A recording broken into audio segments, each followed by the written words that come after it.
بویرین سال 1994 لدسپیکا ماه ایارا سال 1994 شر نوبرا پارتی ویکتی لرانیا دسپیکره و پشتی ویکی شر همو کروسان وگرد بارگین یکتی لدوکو لقاچوارا پارتی لسلیمانی هاتن گرتن روژا سه ایاره بزودنوا اسلامی شر دیجی یکتی لخورمال دسپیکره و روژا پشرا بارزانی دا خازارا کرتنا شر و جوینا برای کروسانی هلوشای کره و یکم جارجی روژا پازه ایاره شر یکتی پارتی گشته ناوا باجر هولره لنوزه ایاره جورا عملیات آشتیه لوینگا صلاح الدین ها درست کرن پشتی جوینا که بارزن کوسر رسول بریارا راگرتنا شر هادان We have been in a very positive climate. لروژا دوی حزیران سال 1994 طالبانی ناشران مصطفى وگرنا کروسانه و روژا پشرا طالبانی ایک آلیانه راگرتنا شر راگهاند که هفدن بو لگل گرتنا قلادزه و پنجوین جالیه هیزن پارتی و بزودنوا اسلامی و لروژا سی حزیرانه به برهفونا بارزانی و طالبانی پارلمان کروسانه جویا و جورک جه تنبونه هاتا گوره لی ناف بناف شر هر بردوان بو هیا داویا سال 1994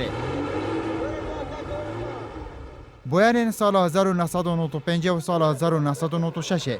لدسپیکا سال 1995 دیسان شر دست بکره و روژا پازه کانون دوام هیزن یکتی باجر هولره گرتن وک بزاوک بورا گرتنا شرجی روژا نه آب سال 1995 به چفدری امریکا و شان ده یکتی و پارتی لدبلن یا پایتخت ایرلندا جویان و روژن پشرا هیزن پککه ایرشی باراگین پارتی دان لبابانه و زاخو مرگسور و بارزان و یکی جی روش آلوستر کرد. جالی کردن و مفرزه که پازار ایرانه به چافساقیا هیزن یکتی سنور کروسانه به کوراتیا 205 کیلومتران در باز کرن و روژا 28 تموز سال 1996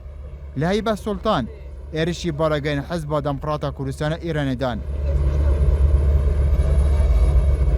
لهاوین سال 1996 پارتی بتنه کمتر جیک لسرسی خاکا کروسانه لجرده سویدا ما بو هیا راده که ازاف امریکا و ترکیه و ایران پشته کر بو ده شر دیجی کتی دا لشوا هفده لسر هجده آبا سال 1996 ولوینا سیما شر نفخول رواندوزه دست بکره و یکتی سفینو شقلا و گرتنو و لسر رش نیزیک بو پێمان گوتن کە خەتەرێکی وهەیە و ئەمە تەدەخولە و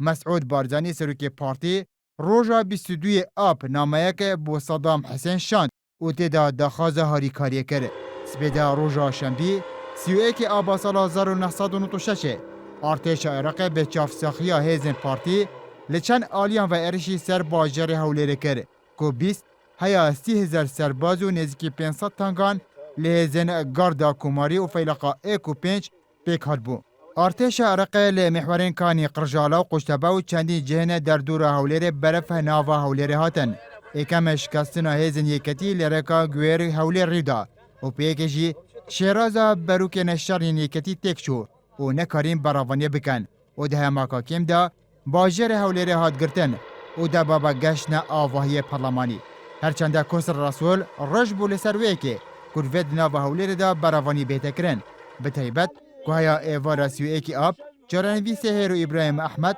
û Fuad Mahsûm û Kemal Fuad û Umar Fettah di nava Hewlêrê de diyar nebû. Lê li ser rastpadeya Mela Bextiyar, Mihemedî Hacî Mehmûd daxwaja Kosir Resul hat kirin bête vekişandin çunku beravanîkirin mifanî ne. Ji ber vêkê hêzên Kosir Resul li Binaslava diçine bêstane û Hewlêr çûl dikin. Wekû Mihemedî Hacî Mehmûd de hezirkinên xwe de vedgerîtin. Artêşa Iraqê di nava bajarê Hewlêrê de baregeha oposyona Iraqê û bereya Turkmanî girt û çendîn kes lê kuştin. Heya demijmêrînê şeva Swêkî ab beşek ji hêzên yêketî di nava Hewlêrê de mabûn. Piştî çûlkirina Hewlêrê hêzên yêketî li hemû berûkan hatin vekişandin û xuya jî hat girtin û Talebanê roja 8 Eylûlê seredana nêzik Kanî Otman kir û demekî hêzên yêketî bi wî halî dîtin به وی شوی یکتی باجر سلیمانی جی چول کرد و برف سنوره ایران چون. پشتی مهک جبوی راسیوی کی آب هزین یکتیان شمانیا کروسان وگریان و دجا ایرج دست بکرن و باجر سلیمانی گرتو نزیک هولری بون. لیوک طارق عزیز ده هفدیتنه که خودت بیشتن طلبانی هایدار کریه لوی که اگر زیاتر پیشروی بکن جارا کدن هزین وان ده دستی وردان بکن و ده برجواندیا پارتی دا شری بکن. پشتی گفا بعث بردومانا بالافرن ارتشا ترکیه جی کوهریکاریا پارتی دکرن ریگری کرن لی پیشروین یکتی وی که جی هرما کروسنه بو دو اداریا حکمرانیه بو چندین سالان پاروکر. ورا